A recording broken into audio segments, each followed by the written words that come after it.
guys, it's Finn. Slightly overdue with this, but I am now 2 years on testosterone. On the 9th of April this month, I turned 2 years. Time has really incredibly flown by. It's absolutely amazing. Time perspective is so strange because when you're waiting for something it feels like forever, but then when you've got it, time just goes nuts. So I'm going to try and do a very brief synopsis on how this last year's been. The first year of testosterone was very much about the physical changes. I'm very lucky in that the physical changes happened quite quick for me, and they were quite obvious. You know, I was very lucky like that. But now at 2 years on T, that's all very much slowed down. The physical changes have become much more subtle, and the main kind of experience at the last year on testosterone, you know, on my second year, has been very much about the internal stuff. So the kind of adjusting mentally to both my new body and to life.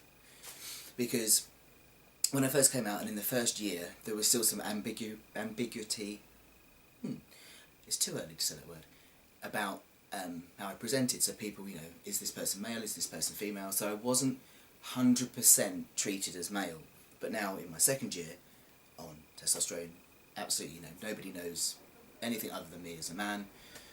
People that have never met me before will just treat me 100% male like they would any other male. So kind of getting used to that has been it's been a big head change, because I shared about this not that long ago, that there's all that doubt, like when people are just treating me like the man I am, it's like this nagging thing, you know, do they know, can they tell, you know, they're just being nice, all that kind of stuff.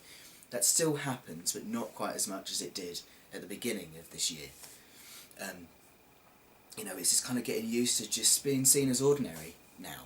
You know, there's nothing extraordinary about me, I'm just another regular guy. And that's quite weird in itself, just going from being quite different, both as a lesbian originally, then as a trans man, you know, and now I've just become ordinary. And I've never been ordinary, and it's bloody beautiful to just be seen as me. But weird to get used to. And you'd think, you know, that however you are in the world is, you're just you, but actually in being socialised as female, it's then quite hard to adjust, having not been socialised as male, to interacting with men as men do. Because with people that know me and know my past, and with people when I was first having some ambiguity about how I looked, they treated me quite male, but there was still the element of not 100% male, because they either knew my past or didn't quite see me as male yet. Whereas now, there's no kind of, I don't know how to put this really, nobody's making allowances for my lack of knowledge about how to be a man. They're just expecting me to know. And it's stuff you can't really put your finger on, but just the way men are together, the little nods and the hugs and the fist pumps and all of that, that just, you know, I've not grown up knowing how to be. I mean, I've been always treated as a tomboy. I've never been treated completely as a woman, absolutely, but in being socialised, I've been definitely socialised more along the female lines, or slightly boyish, whereas this is completely different. And it sounds like, what are you on about? You just act like everybody else. It's not that simple, and it's very hard to explain exactly how complicated it is, you know. And I'm still getting used to this kind of when to hug, how to hug, and all of that. It's very much a work in progress, and it's not easy sometimes. It's not easy sometimes at all. And also kind of getting used to my body, especially since top surgery. I've shared about this as well, that, you know, getting this chest is amazing. You know, the chest I had before was not mine, absolutely, but this is very new as well, and been able to share on here and get feedback about the issues I had concerning my nipples, because I'm not used to my nipples sticking out. I've hidden them because nipples on my old chest were female, whereas nipples on this new chest are male. But still, you know, having a binder on and not having nipples showing, then suddenly having a shape of a chest rather than just flat, you know, it's like, it's quite strange to get used to. And with trans men, and with my story, you know, it's like these changes happen really quite quick. You know, you go on testosterone and you go through this rapid puberty, whereas with cis men, you start puberty and then you've got years where it's gradually happening, and your peers are going through it as well, and you're able to check things out with each other and kind of learn from each other, and if you're kind of copying and watching other people, that's okay, because that's what happens. Whereas at this age, I'm just expected to know how to act. I'm expected to kind of know my body, know it's alright, and I don't. So checking out things with other trans men has just been so important to me. You know, just suddenly I've arrived in this body that I've always wanted, absolutely, yes.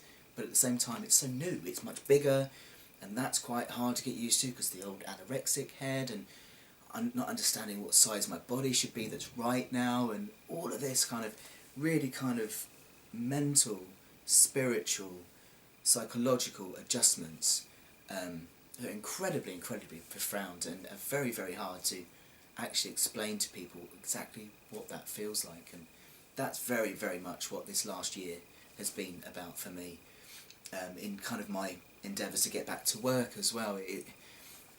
I'm not just getting back to work, I'm getting back to work as a completely new person, and I know what smart clothes to wear and how to conduct oneself.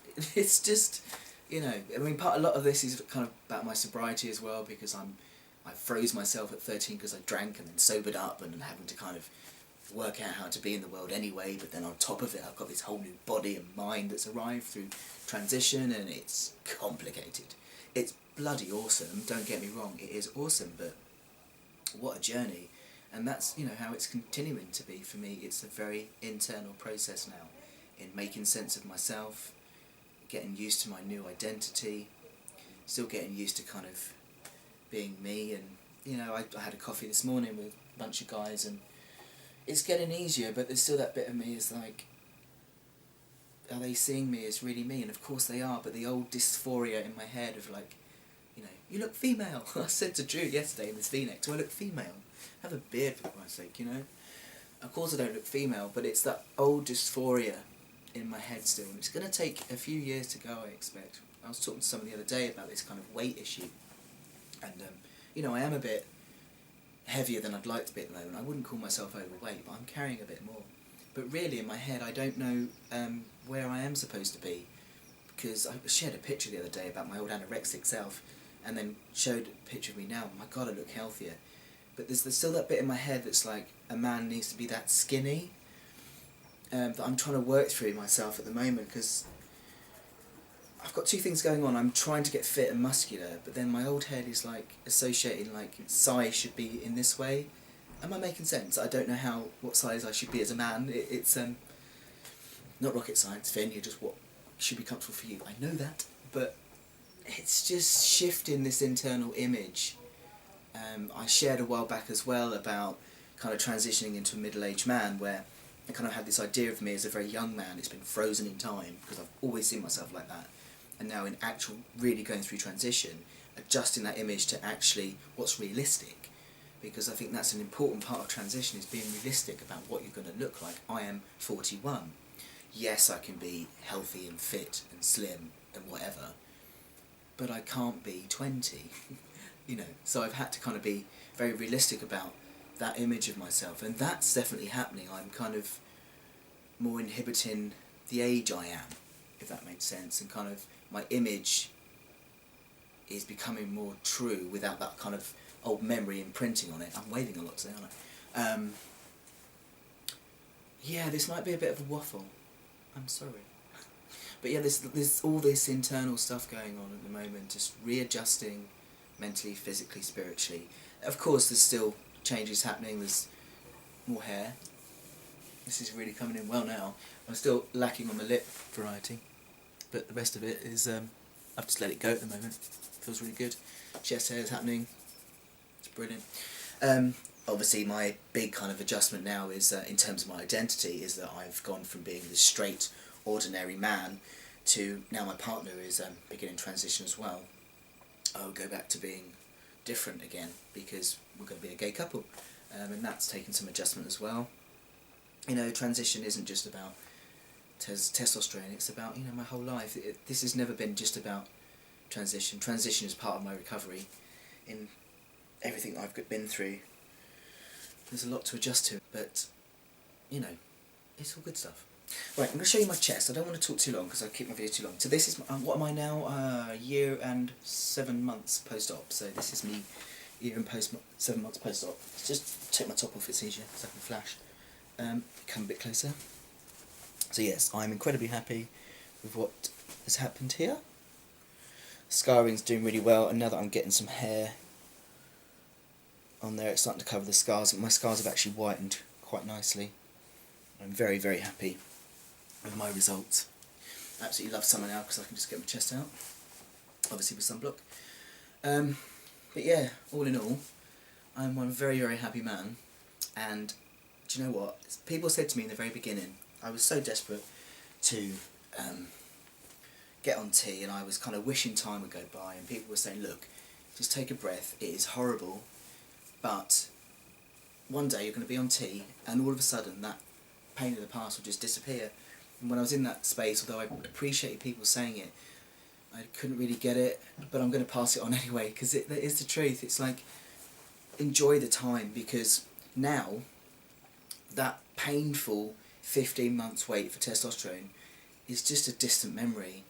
I want to enjoy every single day of this because it's going so quick. 2 years has gone so quick and it's beautiful, and I want it to slow down so I can enjoy it. So for anyone that's not on T yet, just hang in and take deep breaths and just reassure yourself that it is going to happen. Slow down and enjoy the time, because when you've been on T a while and you look back at that period, it's a beautiful period of like coming of age almost, of like, you know, that kind of rite of passage is that wait for T. That's your boyhood.